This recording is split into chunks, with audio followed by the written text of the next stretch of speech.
Welcome to another Liquid Bullet production. Joining me today is kickboxing coach and martial artist and also author of Bruce Lee magazines and books, Mr. Steve Kerridge. Thanks for coming, Steve. Thanks, Lee. Thanks for inviting me. So I've got a couple of your books here.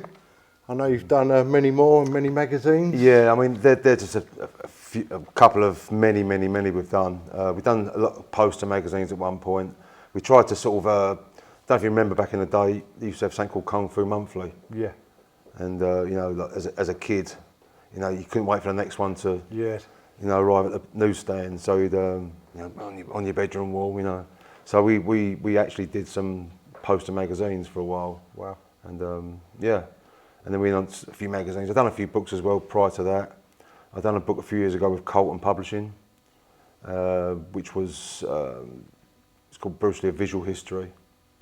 So they commissioned me to do, like, it was a funny story really, commissioned me to do 20,000 words, which sounds a lot, but it's not for a book really, you know. Yeah. But it's just a basic run of his life with images, of which I supply quite a bit. Plus they got quite a few from the Bruce Lee estate themselves. And so I wrote the book, submitted it to them. Some months later, the estate had rejected it. So I'm thinking to myself, what have I wrote wrong here? I've done something, you know, I'm going through it and I've done something wrong here. So as I got to cut this out, cut it down, did that, they rejected it again. And I never got to the bottom of it with Colton, why it was. I thought, I've probably done something, I've wrote something I didn't like or whatever. So moved fast forward, sometime later, I spoke to Chris Doughty, who at the time was the estate's manager, if you like, you know. Yeah. He said, no, it's nothing you wrote. He said, what it was, they came to us to license Bruce Lee: A Visual History. So it was going to be in pictures with a few captions here and there. Ah, right. Then they asked you to write basically a biography. Ah. So it wasn't nothing to do with me, it was to do with, Yeah, it wasn't what they'd licensed, you know. Yeah. So it was a bit of a relief that I hadn't done anything wrong, but. Yeah. So yeah, I did it with Colton. I did my first book back in, I think it was 2003, 2004. And what I tend to do with me major books, the big books, they're like 300-400 page books. I try to work on certain timelines of his life. So rather than just do like a, you know, Bruce Lee was born here and died here, it's more certain periods of his life, which most people can relate to around the movies he made. Yeah. Well, the movies that we know over here anyway, you know, the Kung Fu movies. So the first one I did on the time period when he made the film Way of the Dragon, which was around April to August 1972.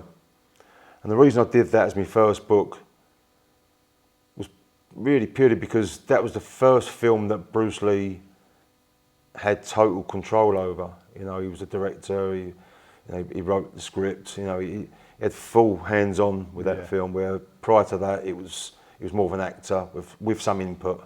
Obviously the fight sequences was all down to his own choreography, but as far as the rest of the movie.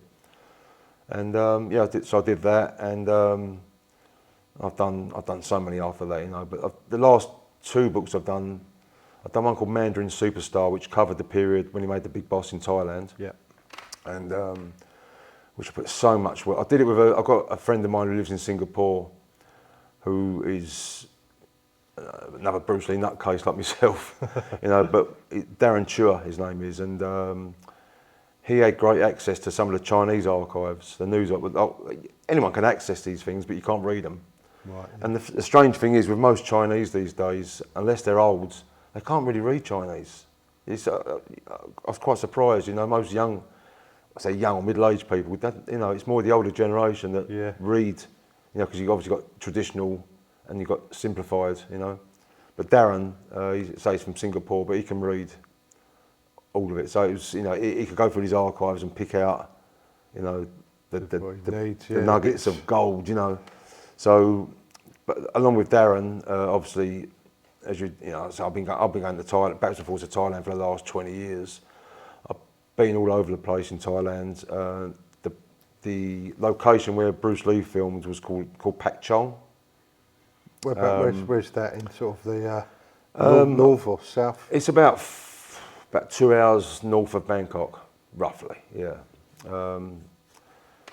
Going back when Bruce Lee was there, it was like 1971. It was literally like a sleepy little village, you know, that when you look at the letters that Bruce Lee wrote to his wife and other people, that you know, it wasn't, you know, fly-infested heat, you know, like everywhere. He had couldn't get the food he wanted. It was, you know, hard work, you know. You go there now, it's still not big, but it's a town now, you know. More westernised. Yeah, you got McDonald's now, you know what I mean? Yeah. So it's crazy, really. But they've still got certain locations there where he films, like the famous. Do they keep them as like sort No, of do you know what? sightseeing bits? Do you know what I mean? I think over the last sort of few years, I think a few people in, you know, say the tyres, but anywhere you go in the world, if they see an opportunity to earn, you know, or to attract people to their town, they will do. Yeah. And I think it's got a bit more popular now because it's been on with the likes of Facebook and the social media in general. People go there and they share pictures and whatever. I mean, the first time I went to Productionz was probably 15 plus years ago now, you know, and it has changed a bit since then. It's got a bit busier now. But certain locations, if you've seen the movie, most people have seen the movie, The Big Boss. You've got two main sort of locations. You've got the ice factory, yeah, and you've got the house where the big boss lives, you know. The ice factory's still there.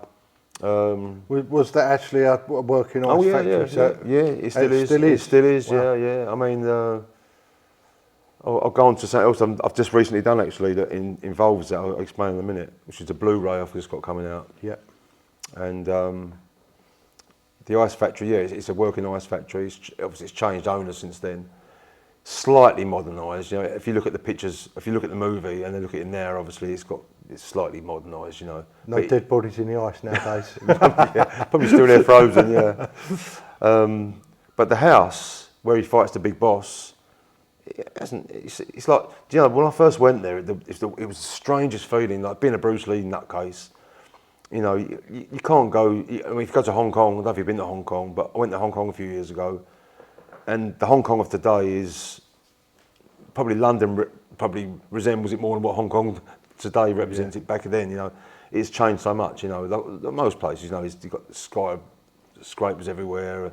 The old Hong Kong's gone really, mostly 99% of it, I would imagine anyway.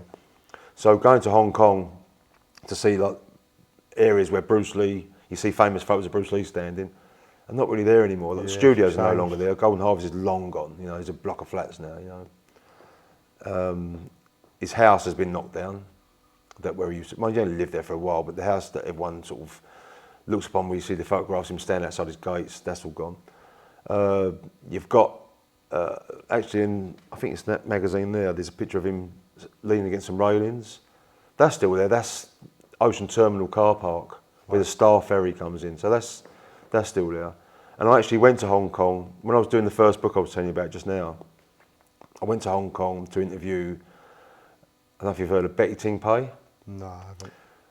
Well, Betty Ting Pei, mostly associated with Bruce Lee's death, because she was the one, he died in her apartment. Right. I'm not going to go into that, but it's not my thing. But the reason I went to interview her was because she was on the set of the movie of the Way the Dragon set, this photograph. So I was trying to find anyone related to that set in my research, any stories, any anecdotes from anyone to add to the book.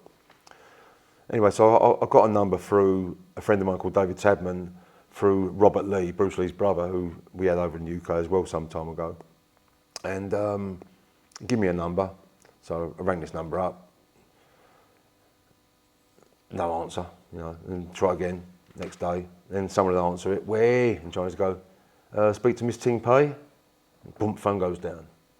This must have gone on. I'm not exaggerating, for 2 or 3 weeks. You know, I'm a bit like a dog with a bone. You know, I've keep going. And eventually, she answered because I'm sure it was a man. I couldn't tell. I'm sure it was a man's voice was answering. But anyway, I phoned it one last time, if you like, and she answered the phone. So I said, Miss Ting Pei. She said, where? Yes. She said, who's speaking? So I said my name. She said, who are you? I said, I've been given your number through Robert Lee, for a friend of mine, David Tadman. Yes. She said, I'd like to interview you for a book I'm doing. She went, but you don't know me. She's quite eccentric, though, you know. I thought, I don't know you. I want to interview. So I'm thinking, I'll do a phone interview, ask some questions. So I said, well, can I interview you? She went, well, no, you have to come to Hong Kong. Now my wife at the time was like 4 or 5 months pregnant. So I said, oh, can I give you a call back tomorrow? I was like, you know, so yes, no problem. So phone goes down. Spoke to her, do you want to go to Hong Kong? No, we've got to go to Hong Kong. Like, I need to do this interview. So anyway, we went to Hong Kong, and yeah, we met her. But the funny thing was when she was very, very eccentric, but very accommodating. You know, very helpful, very welcoming. You know, and she was like, you got that feeling she was like your mother looking after you. Like we turned up, and she called me as soon as you arrived. So I got to the airport, called her. So I'll call me when you're at the hotel. So I called the hotel. Well, okay, right, I'll meet you this evening at the Hyatt Regency. I can't name it. It's an Italian restaurant on the 5th floor or whatever it was. So, okay, so now I've got my wife who's pregnant. Hong Kong's like walking through the busiest marketplace you can ever imagine, times 10 on steroids. You know, and you're like, let's try and get through. I don't know where the bloody hell I'm going. You know, so I'm trying to find, is it the MTR, was the Underground, to get across to Hong Kong Island, because we was on Kowloon. We was in Nathan Road, which is like the spine of Kowloon, like, you know, where Bruce Lee actually lived as a kid. Yeah. So the hotel we stayed was there. So anyway, so we found our way to the Tube Underground. Went across to Hong Kong Island. Now we've got to find the Hyatt Regency, and I think where I've been going to Thailand for so many years, and obviously you know what Thailand's like. Everyone, let's say the land of smiles, and it really is, isn't it? Everyone's sweaty up, and you know, it's you know, and you say hello, you know. Hong Kong, not knocking the Hong Kong people, they're brilliant, but they're not the same, you know. They're like, excuse me, yes, you know, everyone's like, you know, it's a city, it's a cosmopolitan city, you know. It's like probably London's the same, you know. New York probably even worse. So I thought, I've got to ask directions. So I was trying to ask people, and some people ignoring you, and some people. Eventually, you know, oh, go there, and then so we're walking around these back streets on Hong Kong Island, and it's dark out, and I don't know the area. So it's me and my pregnant wife. And eventually we come across this big plush hotel in the Hyatt Regency. Now, I went on quite a limited budget, you know, and it was like a last minute thing, you know, I wasn't planning to go to Hong Kong. And so I had limited funds, to be fair, and we got there, and I'm thinking to myself, I won't swear, but I'm thinking to myself, you know, this is going to be expensive. You know, where's my card, you know? So we get there. I think I'm sure it was the 5th floor or something. This is an Italian restaurant. So we go up the lift. Doors open. This restaurant was like something out of a Steve McQueen movie. You know, it was like the windows went round probably as high as this gym, going round like this. You know, it was like subdued light, and it was so posh. You know, I just felt out of place, to be honest with you. You know, and so who's the man who comes out, not the concierge, who's the man who comes out the front of the restaurant there? Yeah, like the host. The host fella. He said, oh yeah. I said, I've got reservation under the name Miss Ting Pei. As soon as I mentioned her name, oh okay. You know, he's like this, like, you know, like really sort of like, oh okay, you know. So he saw us to our table, big round table, and she hadn't arrived yet. So 5-10 minutes goes by, and she turns up, and she sort of walked in, and she was very charismatic, because I mean, she was a film star herself anyway. She's a famous film star in Hong Kong, which she had been from the 1960s, and Bruce Lee allegedly had an affair with her, and whatever. So that was the whole thing behind her, and he ended up dying in her room. So that's how everyone knows her name in the West. Yeah. But in Hong Kong, the reason I'm saying it, in Hong Kong, she's known for that, but she's also known as a movie star, or was. So she literally, you know, like you see these.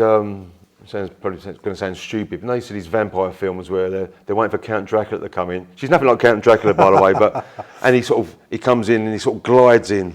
Yeah. That's what it sort of felt like. She sort of glided into this restaurant, and she's sort of like this, you know, and she says, oh, okay, and she looked at my wife, oh, you've got a very strong face, and she's all like, all complimentary and that, and she passes some red envelope, one to me, one to my wife, which is, I think it's like lucky money. I think mine had like $500 in it. I think my wife said like $300 in it. I mean, Hong Kong dollars, I can't remember what the equivalent was. But anyway, she gave us some money. I thought, obviously it's a Chinese tradition. I think it's something to do with good luck and whatever. So to me, it was like, I felt a little bit, you know, being from the West, you feel a little bit awkward, don't you? Yeah, you know? yeah. So anyway, and I'm still thinking, oh God, it's going to cost a few quid, you know, because I'm thinking, so I'm going to pay for it all. You know, I've come to interview her.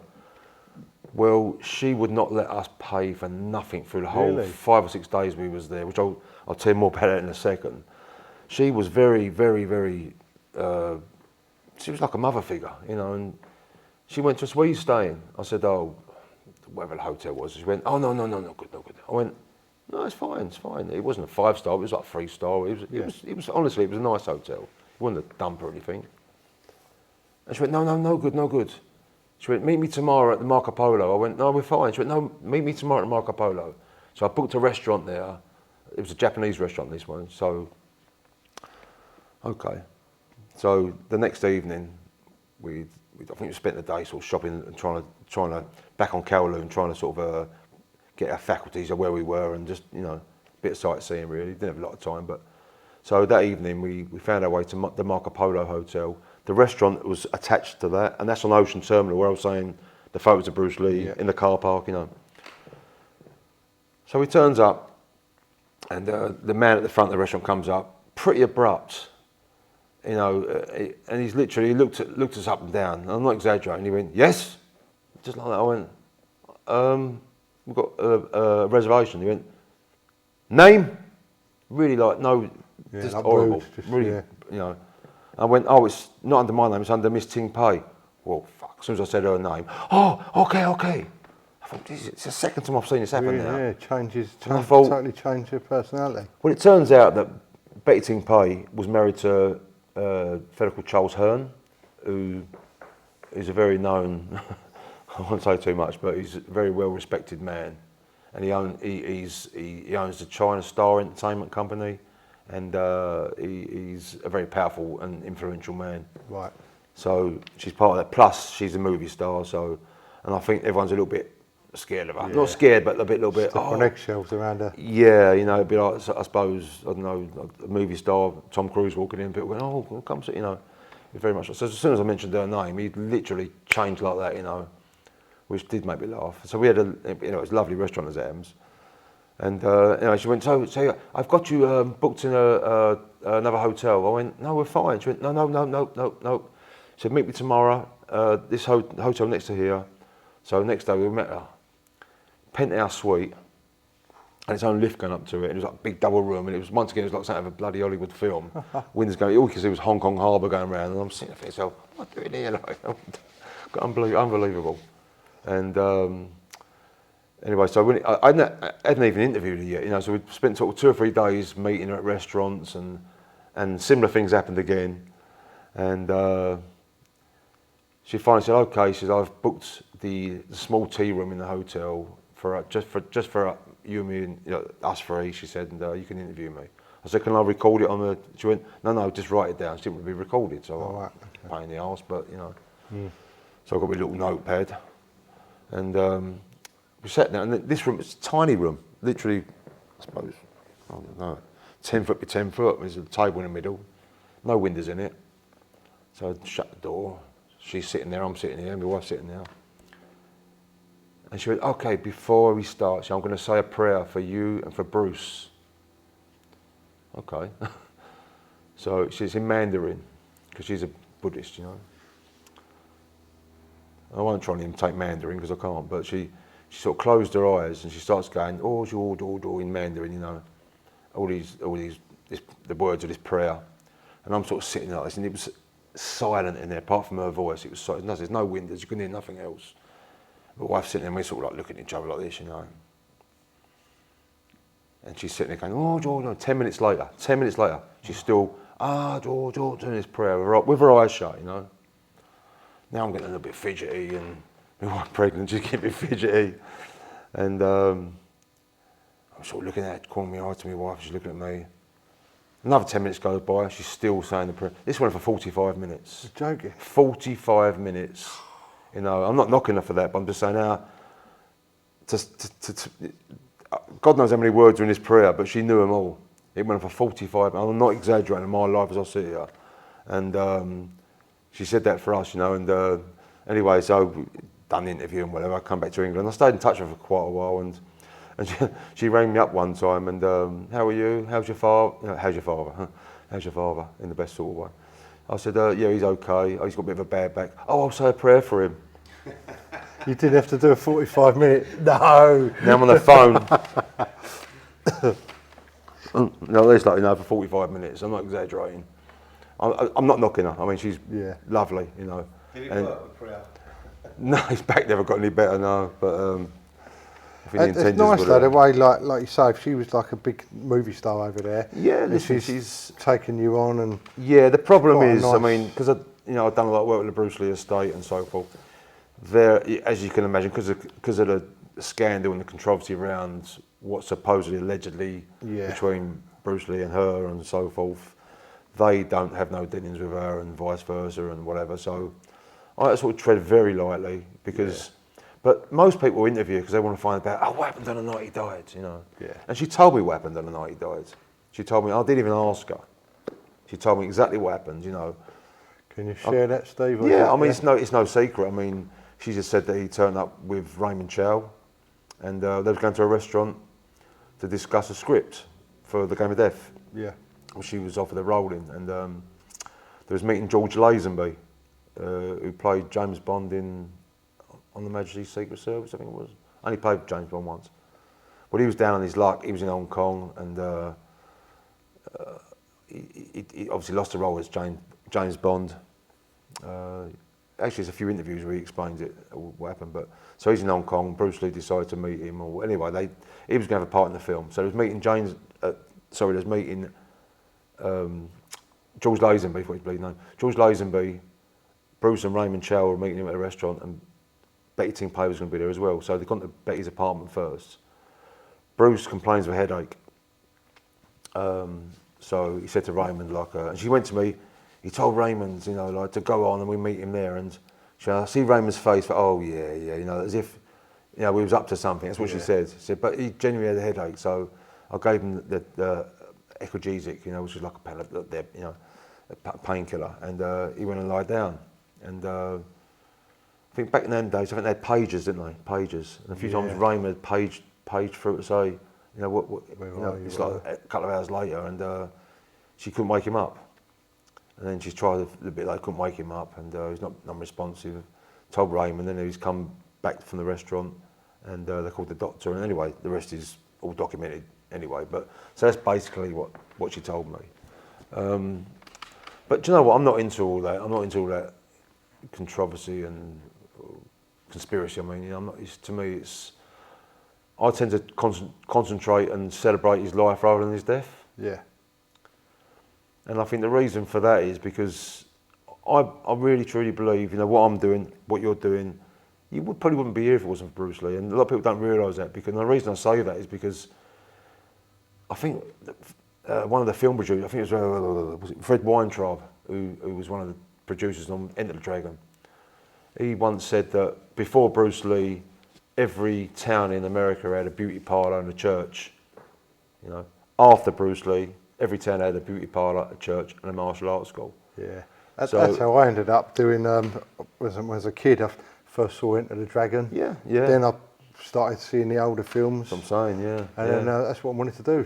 As a kid, I just wanted to go and do karate or kung fu or whatever it was. Yeah, that's what got me into it. I mean, to me, I tried to go boxing. My dad took me to boxing, Fairbairn House, and I think I was only about 8 or 9, and they said, no, he's not old, I think he had to be 11 or something. Yeah. And my dad's pleading, can I let him join? They wouldn't let me join. A year or so later, the Bruce Lee thing comes about, And I remember seeing a magazine on the shelf. My mum bought me the magazine, so I'm a 10-year-old kid. And I can't remember, the magazine of Bruce Lee with scratches on his face from Enter the Dragon, And I was like, it just fascinated me. And at the same time, there was an advert on the TV for the Kung Fu series. David Kerridge, coming soon. He was Kung Fu Grasshopper. Yeah. So that was the time. So this would have been, I'm guessing, around probably July, August '73. Maybe a bit later than that. Maybe August, September '73. Because I started karate in October '73, my 10th birthday. So I would have been 9, 10 years. So that's all of it. But I know it was my birthday in October. Well, that's birthday in October. But that's when I started karate. And it was because of the Bruce Lee interest, but there was no kung fu clubs around. You had boxing, karate or judo. Kung fu, you know, it's like, no one's heard of that, you know what I mean? Miraculously, like 6 months later, they're everywhere. Suddenly these kung fu masters appear. Oh, bullshit, you know what I mean? Most of them. And they just see the pound note, didn't they, you know? Yeah, cool. So, but I went karate, Stratford Karate Kai. I started off in not Newbury Park, I started off in Custom House with a fella called John Murphy. And I was there for a while, which was part of Stratford Karate Kai. It was at one of their satellite clubs, you know. Yeah. And obviously my dad was taking me, and he said to me, "Dad, I'll take him to the main Hombu," and that was the headquarters, Yeah. it was Bill Stevens' weightlifting gym. And part of that, I don't know if you ever went up there at all. No, it's got long gone, knocked down there, you know. But you got there, and it was Steve Arneill had actually opened the karate club there, Steve Arneill. Yeah. Because as you got there, it was Kyokushinkai. That's why I started Kyokushinkai. And you had Steve Arneill's name outside and all these bits and pieces, you know. Oyama had been there. You walked up the staircase, and it was an old cinema that had been converted. You go up the staircase, go in the corner, and it was the bodybuilding gym. Only a small place. There was a coat hanger on the wall. Arnold Schwarzenegger had been training there. Oh, blimey. Because he was training around the corner at Wag Bennett's. I guess just prior to that, I suppose, 5 or 6 years prior to that. But he'd obviously been to Stratford Karate. Well, not Stratford Karate, Bill Stevens' gym.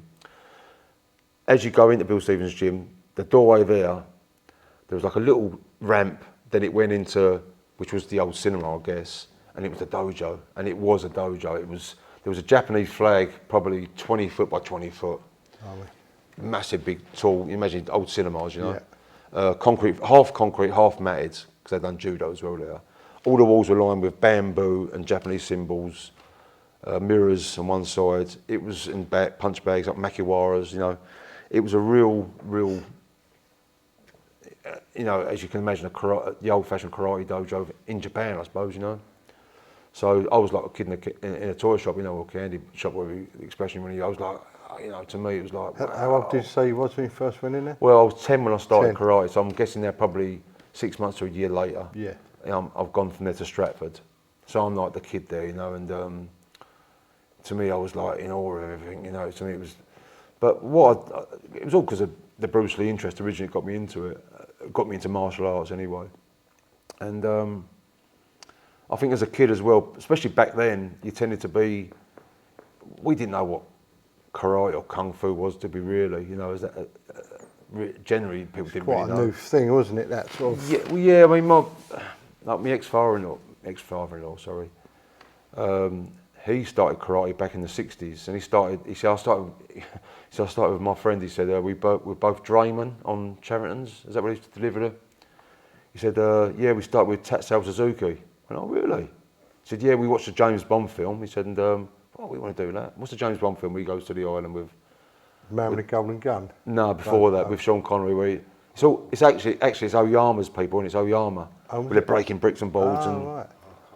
It's not Dr. No, is it? You Only Live Twice, is it? Or one of them old. Might have been that one, yeah, it's a Sean Connery. I think it's You Only Live Twice, isn't it? But he'd seen that movie, and because of that, in the same sort of way I'd seen the Bruce Lee film, yeah, he'd seen that. I thought, oh, he said we had to get the bus because it was like West London or South London, where it was miles away. He come from the East End, from Bethnal Green.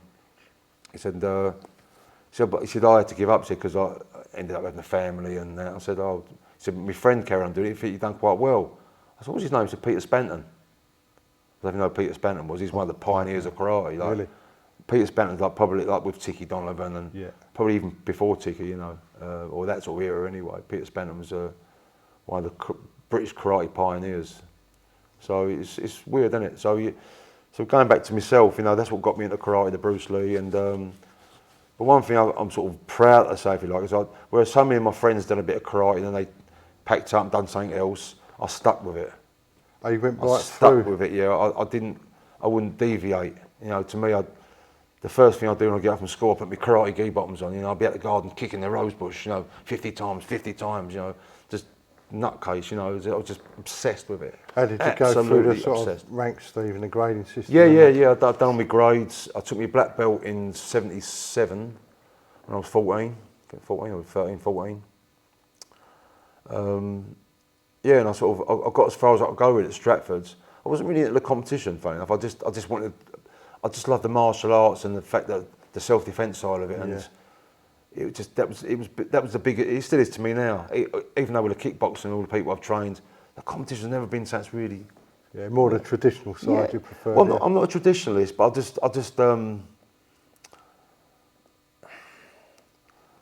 I think GSP said it. No, George St. Pierre, you know. I think he hit the nail on the head, really. Someone interviewed him a while ago, and they said he'd never had a fight coming up, and they said to him, "How come he looks so fit?" And he went, "You've got no fights coming up." He said, "Yes, because I'm not a fighter." And they went, "What do you mean not a fighter?" He went, "I'm a martial artist. Martial artists train for life." Yeah, not just for that. And I thought, you know what, that's always been on my mind. I'm not sort of saying about fighting. I'm not great, you know. I wouldn't train people I've been training and carry on training if I didn't like that side of it. But to me personally, it was always the like martial art, a way of life more. Yeah, than just, it was always wanting to be like Bruce Lee, you know, and I suppose as a kid you do, and it's just like that role model, isn't it? You know.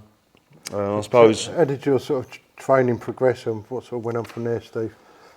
I fell into kickboxing in a weird way, really, because it weren't through just going for a competition. It was the fact that Bruce Lee, once again, those that are old enough to remember, you'd see all these old magazines, and he'd read the books on him, and he'd say, you know, you used to put the gloves on, headgear on, and go all out, as he put it, you know, and make contact. Because the trouble with a lot of traditional martial arts, without knocking them, there's no contact, is there? No, that's right. And it's okay until someone punches you in the face, boom, and you go, "Oh, I'm not used to that. What happens there?" You know. Yeah, exactly. Yeah, you see it so many times. I'm a fifth dan in karate, or whether it is, not knocking it, but I'm saying. Yeah. But to me, it doesn't matter whether you do karate, judo, kickboxing. It's not what you're doing; it's the person doing it. You know, you get someone who's got that fighting streak in them, they're going to be a fighter. Yeah. You know, so styles, and that's trying to sound like Bruce Lee. Styles are not an important thing, really. It's the person doing it and what your mental state is with it, I think. Attitude. You know? Yeah. So I got my black belt in '77. I got my second dan. Oh, sorry. I finished with Stratford Karate Club. They're virtually on the stage of closure, really. And I went to Tiki Donovan's. And first went to the aircraft. Aircraft thing. What was it? Wasn't it called? Yeah, wherever it was. It was a big sort of strange building in Dagenham, in Long Lane, Dagenham, wasn't it, I think, or somewhere?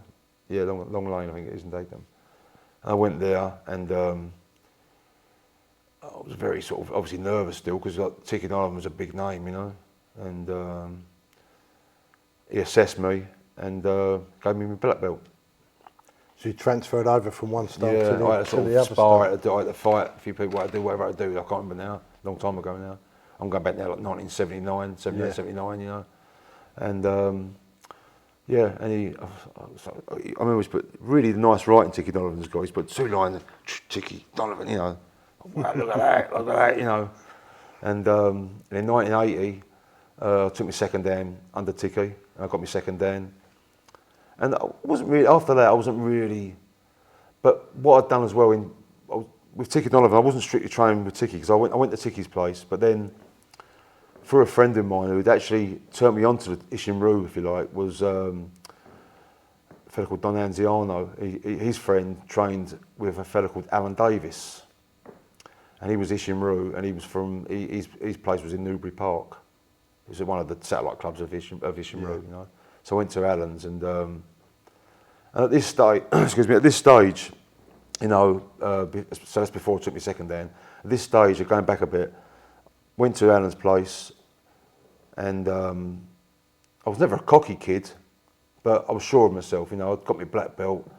I could kick well. I was supple, a lot more than I am now. You know, I was proficient in what I was doing. In Stratford Karate at that time, you know, coming through the ranks and getting your beatings, if you like, which is back in the '70s, not being funny. Yeah, it's different to now.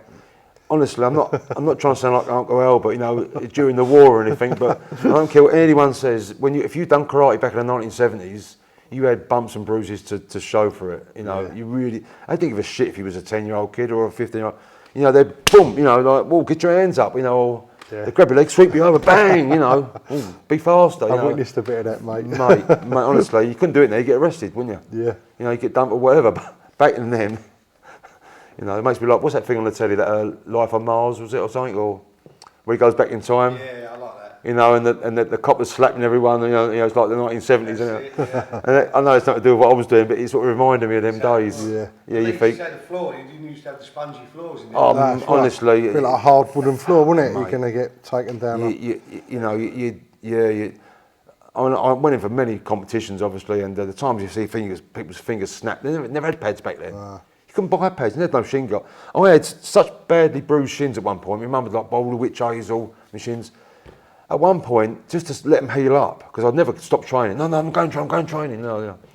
Well, you're going to have to protect them a bit. No. Went up to the sports shop. I had a pair of plastic football shin guards on with bandage wrapped around them, for like because the bruises were that freaking bad. I'm not exaggerating. So that's what you couldn't buy. I mean, you used to buy these wonderful American magazines called Black Belt, Official Karate Illustrated. I've still got them indoors, stacks of them. I remember the combat and the traditional karate. And Yeah, well then, honestly, I've got boxes full of these, and but the American ones were different to the fact that you'd see all these innovative pieces of equipment you couldn't buy over here. So we couldn't buy. I don't think the hand mitts. I may be wrong on this, and please someone write in and correct it on the thing if I'm wrong. But I don't remember having hand mitts to the late 70s. I don't remember it. I don't think. didn't exist. I don't think it did. No, it just didn't happen. So you'd spar. You know, like even with Kyokushinkai, you know, I had a fight for me black belt. I think I had 8. I wouldn't say bouts because I hate that when people go, yeah, I've done my karate bouts. It's just kumite, wasn't it? You know. Yeah. And on my black belt grading, there was 3 or 4 clubs that came in. I always remember it. So you didn't know anyone, so you're fighting with people. I suppose no different to a competition anyway, you know. And I just remember like it was full on. It was full on. You know, the only thing you could get disqualified if you drew blood. You know, so you had to control your punch to the face. To the nose, but everywhere else. But you can knock them out of a kick. So if you kick them around the head and knock them out, that's fine. Kyokushinkai, you know. Yeah. But you can't knock them out of a punch. But that's, you know, great, you know. So my black belt was. It was funny because when I actually went for my black belt at Stratford, it was actually under Sankukai, because for some the political reason, Stratford Karate Kai had a falling out with the Kyokushinkai Federation, and gone, well, we're going somewhere else. Yeah. And I was ready to go for my black belt, so they suddenly now it's Sankukai. So this Yoshinao Nambu come over from Japan, who was. I can't honestly. This man was like magic. If you look him up, Yoshinao Nambu, there's a very famous picture on the front of a karate book by Henry Plea, I think it is, an old karate book where someone's been swept over. He's like that. I'm sure that's the picture of Nambu. This man had amazing kicks. You wouldn't. I mean, he stood there in Stratford Karate Club. So I'm going back to avoid the time scale here. Sorry, everyone. But I'm going back to 1976, 1977 now, and Yoshinao Nambu came over. And he's got this long hair. He's got this gi on. He had a red belt. I always remember it was red, which is like the grandmaster type thing. Yeah. And he had gi bottoms on that. I know we're talking about the 1970s and everyone wore flares, but these were like twice the width. They looked like a skirt, you know. Because I always remember when he kicked, his bottoms would go. He was kicking for effect. I don't know, whatever. It looked good. And this fella called Alan Hunt came down. He was part of the Sankukai Association. And he stood there and I'm not exaggerating. He'd done a. Well, you probably see it in the Jackie Chan films now, but back then I'm talking about someone in a dojo. He jumped up in the air. He spun around in the air, and so that's the fella's head. He went, and he stopped a spinning hook kick, just touching like that, and he was doing it over and over again. This man has so much control. It was unreal. And if you look him up on Google, you'll see him. You know, he's still alive, I believe. Oh. Yoshinao Nambu, and. So going back to my black belt grading, they'd gone over to Sankukai, but it wasn't Sankukai. Although my certificate showed Sankukai, it was bullshit. That was Kyokushinkai, because my instructors hadn't had time to change over to because when Yoshinao Nambu came down, A bit like a politic thing, like a... Exactly, because I think there might be just after me, or I can't remember anyway, my brain's gone, but I know that when we started seeing what Yoshinao Nambu was doing and some of the Sankukai people, the very spinny movements. Like I said, like jump around, they would spin stuff, and it's a lot of sweeping and whatever, you know, and circular movements, which isn't Kyokushinkai, you know. No. And yeah, so when I done my black belt, to me, although it had Senkukai on the certificate, it was Kyokushinkai. Nothing had changed. Everything I did in my black belt was what I'd done from a white belt. So, as far as I'm concerned, it ain't the official Kyokushinkai stamp. It was Kyokushinkai, you know. And so it was a hard grading. You had to fight for it, as I'm saying. You had 8, I think it was 6 or, I think it was 8. I think 8 fights you had to have, one after the other, you know. And just show dominance, I suppose, being Kyokushinkai. They're very aggressive, isn't it? You know? Where did it sort of change for you for going into the kickboxing route from karate? Well, that was, the funny thing was, going back to the American magazines I used to buy, you used to see, it's 2 words you used to see in the American magazines you never used to see anywhere else. One was aerobics, you know, because no one had heard of aerobics over here. Because I did a fitness class some years later for the mums, and I called it aerobics. And they go, what's aerobics? I'm going, oh, it's an American thing, you know. Literally a year or so later, you had like all the thing on the telly with All over the place, yeah. Yeah, it sort of hit the UK shores, but that was only not because I was anything special. It's just I had these American magazines and I'd seen this, you know. And the other thing was kickboxing, you know, and which was in the American magazines. Benny the Jet, Big there, wasn't Bill it? Wallace, Yeah, super. Jeff Smith, yeah. And I was lucky to meet Benny the Jet twice actually. I trained with him on the course when he came over in the early 80s. I met Bill Wallace in the early 80s when he came over with Mickey Rourke. Another story. That was at Thomas Beckett. I think Morris Hope was in there and a few of the famous. It was Bill Wallace comes in and you know. But they were heroes, actually, you know. Steve, as we're talking about the old kickboxers, American, Yeah. and the Bruce Lee mix. There was I think I saw online there was a place where we actually got a few of the fighters up and done like a little demonstration fight with them. No. No. There's a lot of bullshit about, you know. What Bruce Lee would do at any karate tournament, he done the main ones he'd done was the June Reed tournament, which was in Washington, DC, and then he'd do the LA stuff at Long Beach with Ed Parker and so, you know. And I think he'd appear at a few here and there, but he'd just do demos. Because what people slag off Bruce is, oh, he never competed, is it? Competition isn't real fighting. No, Competition's got rules and regulations, you know. I'm not knocking it, you know. It's fantastic, but UFC's got rules and regulations.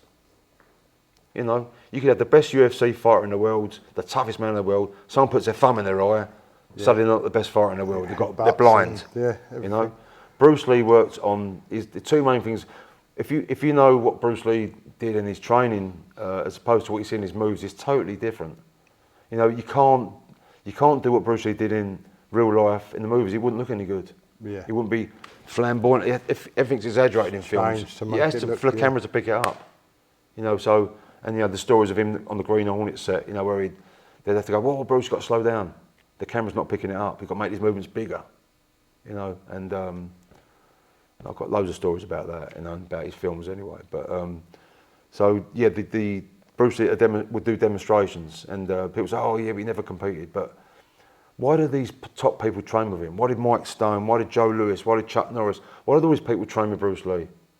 What, some skinny little Chinese bloke who's never competed? Oh, he's no good. Oh, but I'm going to train with him. Yeah. Fuck off.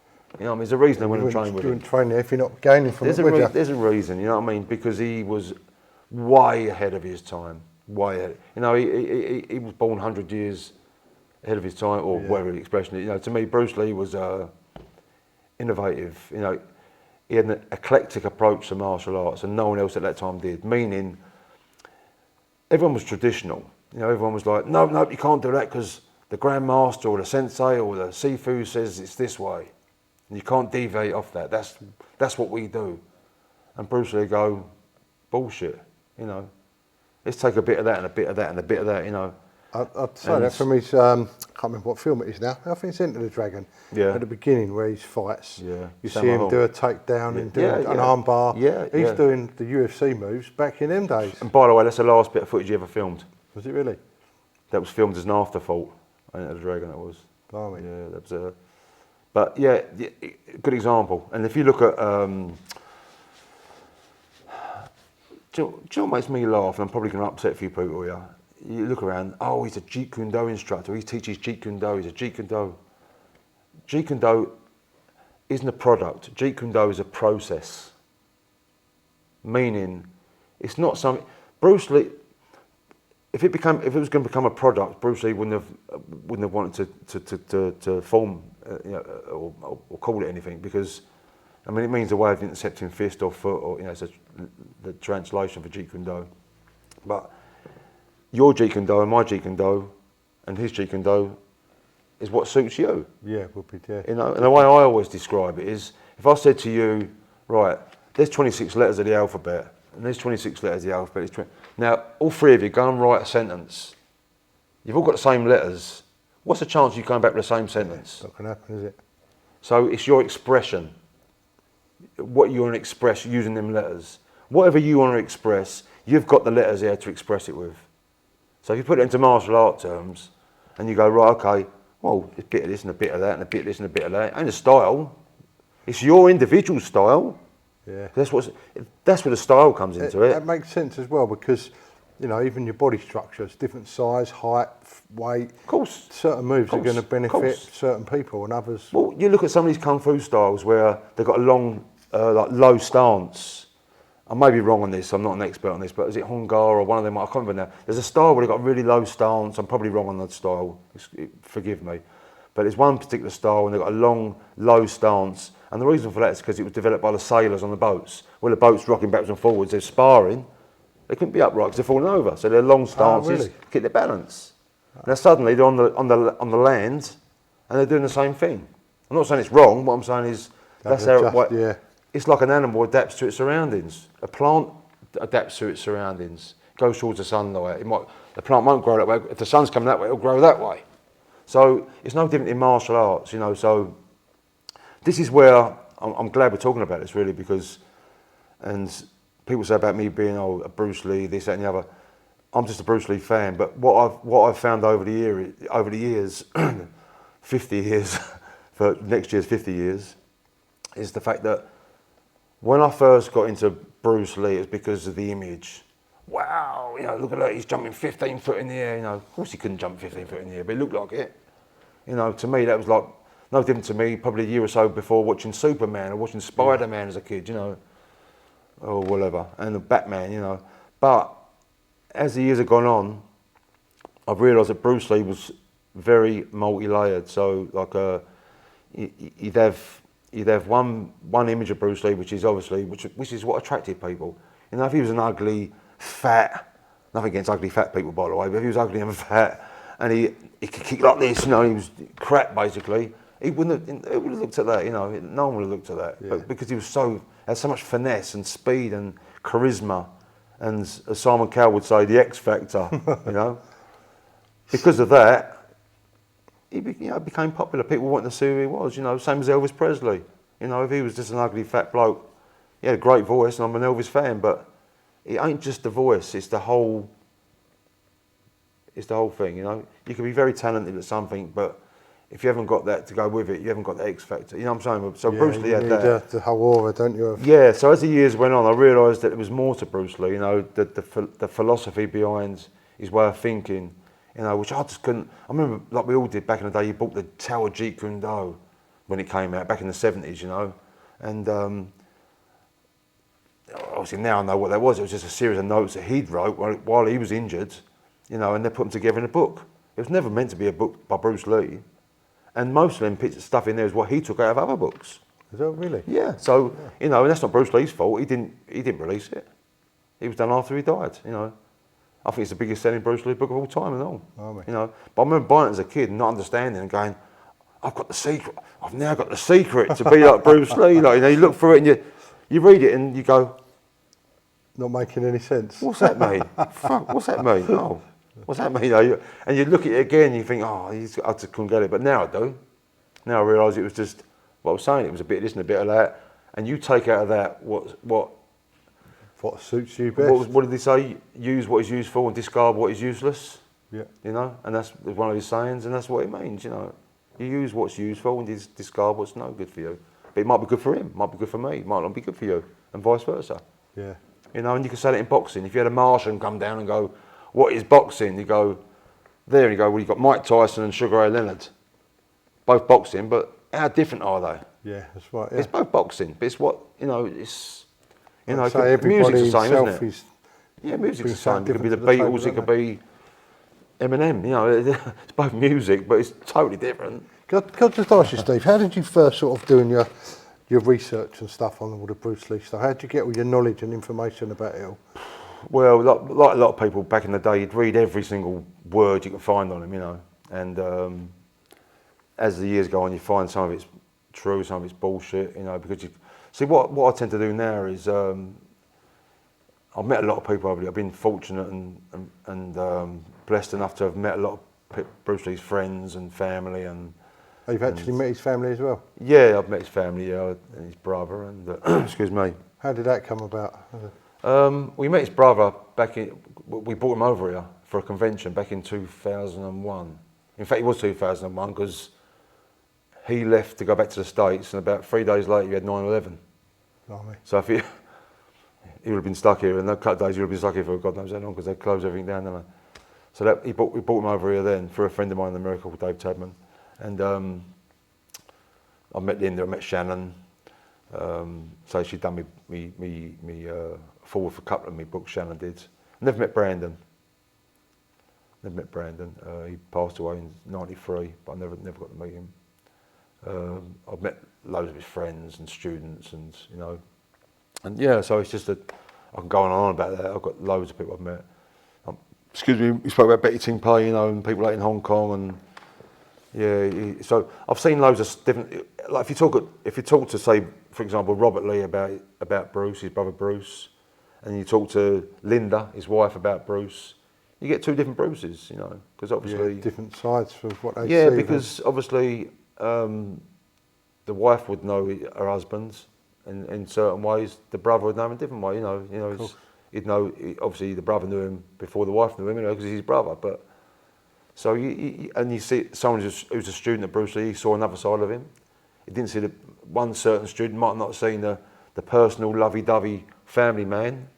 They might have seen the intent martial artist who was, you know, focused, you know. So they got that view of him. So it's different people with different views of people. Same as yourself, one of your students will see you different to what your wife or your brother or sister would see you. So, you know, it's no different to anyone really. But my research came from meeting these people, taking notes. I would always try and, which is not always possible, is what they call triangulate. I think that's the word. You triangulate something. So if someone tells you something, you try and see if someone else remembers that and whether it corresponds with each other. Sometimes it's like what's that program? CSI? Not CSI. Was it the detective? Yeah, thing? CSI. Yeah, it's CSI, no? Yeah, it's like a CSI investigation. You know, like murder investigation. Trying to piece the parts together. Yeah, honestly, it really is, because I'll tell you what I found as well over the years. You'd ask someone who knew Bruce Lee a certain thing, and they come out with something, and you think to yourself, "Don't sound right." I mean, there's one fella that met him. I actually bought some negatives from called Reg Smith, who was a Taekwondo grandmaster in North Carolina, and lovely fella, Reg Smith, and we did a book together, because what basically what it was, when Bruce Lee did a film called Marlowe with James Garner back in 1968, 69. I don't know if you see the film where it's called he's another detective Marlowe. I'm not sure. He's a famous detective called Marlowe, and James Garner played the role of Marlowe. Bruce Lee got a bit part in the film where he plays a thug, where he goes into Marlowe's office and tries to get him to drop an investigation by putting money on his desk, and James Garner sort of says, you know, so Bruce Lee goes okay, and he smashes. You remember he smashes the office up, kicks the light and all that, you know. I don't remember that one. Oh, you got to see, yeah, it's the best part of the film, obviously. And then at the end, and he fights me. And the second bit, he makes him on the rooftop in the restaurant and flying kick, misses him, goes over and kills himself, you know. Bit part in the film, you know. But anyway, I forget what I was talking about then.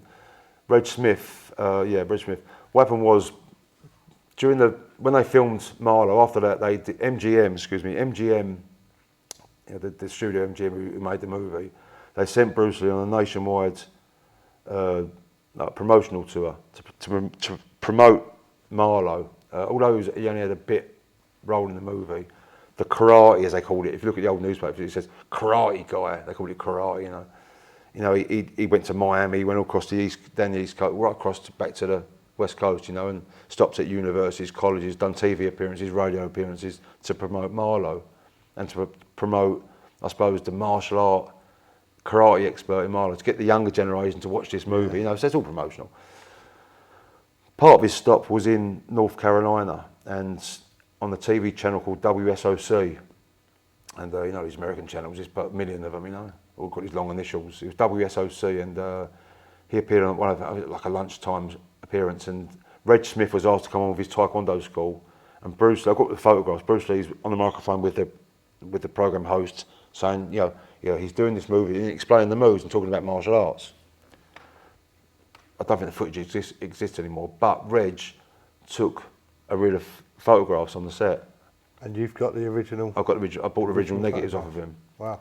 And but Reg, as I say, people remembering things. I say Reg is a great person, and when I first started speaking to him about it, I said, Reg, that was like 1969. He goes, no, it was 1970. I went, I don't want to sort of contradict him, because I know it's 1969 because I've got the MGM paperwork with the dates on it.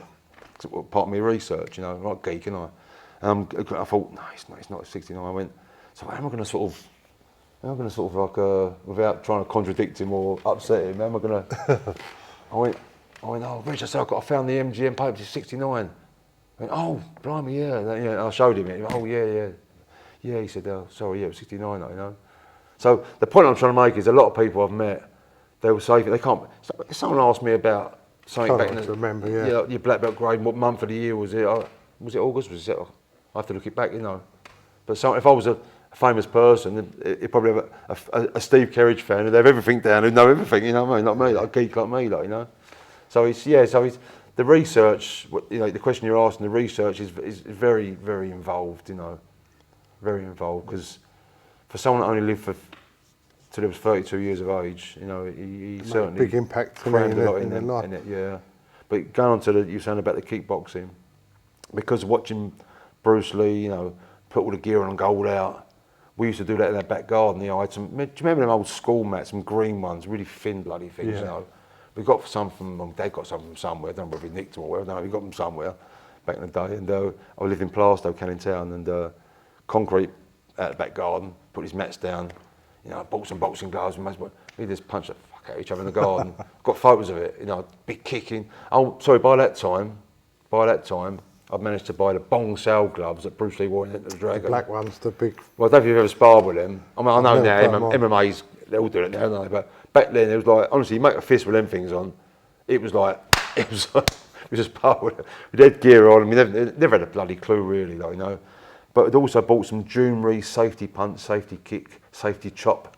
They remember like foam things, We only used to see them in American magazines, but they suddenly became available.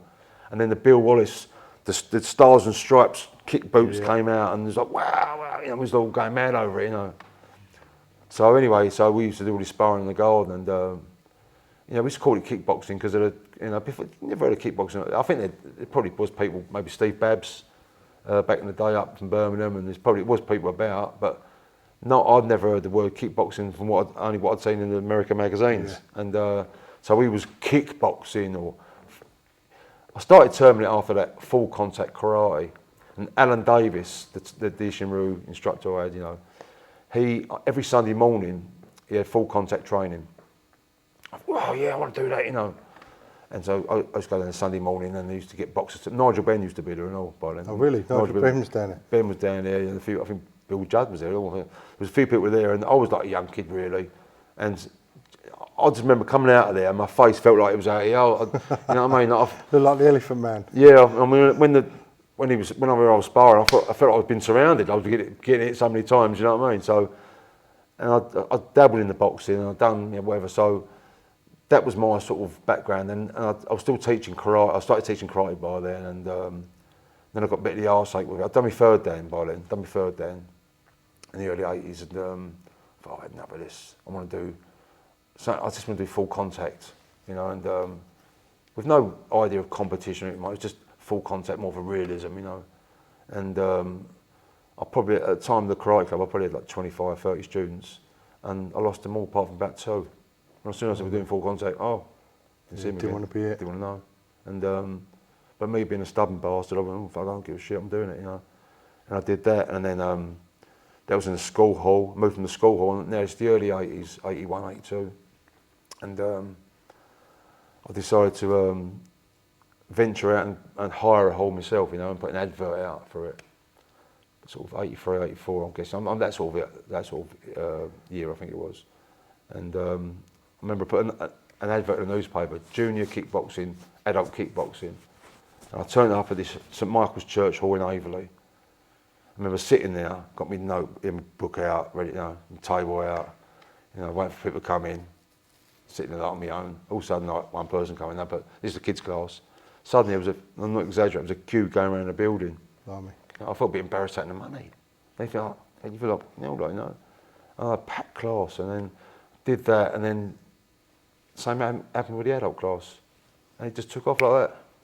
So it was the only kickboxing club. I didn't know any kickboxing clubs anywhere. I called it kickboxing by that time, and it went to a few years later. Someone had put a show on somewhere, and said, "Oh, do you want to put some of your students in for it?" And I thought, I was really okay if I want to. I said, "They haven't got. We're not doing it for the competition, but if they want to do it," and a few of them did. And we just went from strength to strength to strength, and fast forward, and I don't know how many champions we've had, world champions, European champions, and whatever. Like from all different weight. We've had heavyweight champions, we've had over 100 odd titles. Yeah, for the some gym. big names come up, haven't you? Yeah, we really have, you know, and the Thai boxing side of it isn't my thing, but saying that, for the last 20 years I've been going to Thailand and training out there. The reason is going back to the Bruce Lee thing, not because I want to become because I had someone say to me once, I won't name him because you know him, he went, "Oh, you should start teaching Thai boxing." I went, "But I'm not a Thai boxer." "Yeah, but you go to Thailand, you train with the Thais all the time." I went, "Yeah, I know I do, but I'm not a Thai boxer." "Yeah, but you can do a Thai boxer." "I'm not a Thai boxer. I could go, right, do you know what? Yeah, I'll go and get a certificate." Oh, fuck. No, I'm not interested in that. To me, I learn it. I go and train with the Thais because I always think there's something I'm going to pick up that I can maybe adapt into my teaching to pass on to students, and so I enjoy doing myself, you know. And I mean, you've been to Thailand, you know what it's like, you know. I remember perfect example. I remember going to a certain gym in Thailand. I won't name them. I went to one certain gym and took me on the pads. "Oh, jab guard, kick, elbow, you know. And I'm going like, I'm upright. I'm going, boom. No, sorry, I was leaning into it. Boom, like that's what I was leaning into it. No, upright, don't talk, you know. So I'm doing that, you know, trying to do a bad impression here, sorry. And then I'm doing this tall elbow or whatever it was, and that was that. So a week or two later, I'm back in Bangkok, and I went to Sanchai's gym, not the Okai, the original one is SBK or something. Right, I don't know if you've been there. It's right, the back streets by a canal. I got there and not one Westerner in there. Great, you know, great. All these young Thais and all like Lumpini type fighters, like, you know, and all looking at me like this, and I'm on the bag, just mind my own business. And all of a sudden, my wife says, saving grace is Nuan, my wife, because being Thai, I've got no translation problems. So I'm in this gym, and all of a sudden the fighters are finished, and the trainer's in the ring. Yo. What have I done wrong, like, you know? Pad. Pad? Oh, pads. I thought, fuck. You know, you get that impression that let's teach the Chinese.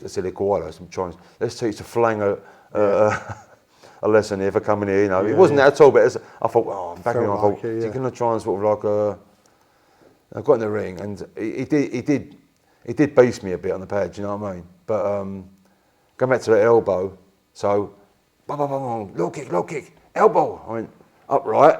And don't forget, before this, I was leaning into it, boom. I went, boom, no, lean into it, boom. Yeah, everyone's got a different... What I was doing originally, you know what I mean? So, I trained in Chiang Mai years ago with the Lana gym. Yeah. Andy, he was a Scottish Canadian fella, Andy something, his name was fucking brilliant geezer. But he ran the Lana gym, proper Thai gym.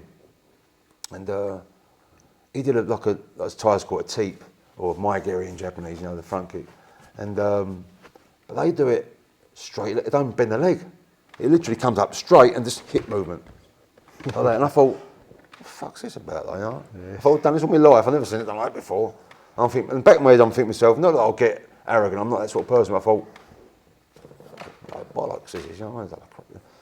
He went, okay, he said, no, have a little spar, he said, like, you know, I'll just, and I'm not kidding you, every time I went near him, bang, it was there, I couldn't even see it coming. Couldn't get around it. And I had the same experience sparring with another Thai fella years ago. He was an oldish fella, and half his teeth were missing. He was about 106. You spar, I went, yeah, okay. So moving like that. And every time I went towards him, he's just catching me with a kick. And going, like this. And I'm going, okay, and I'm just like, boom! like Dr. Evil he was, like the Thai Dr. Evil, like, you know.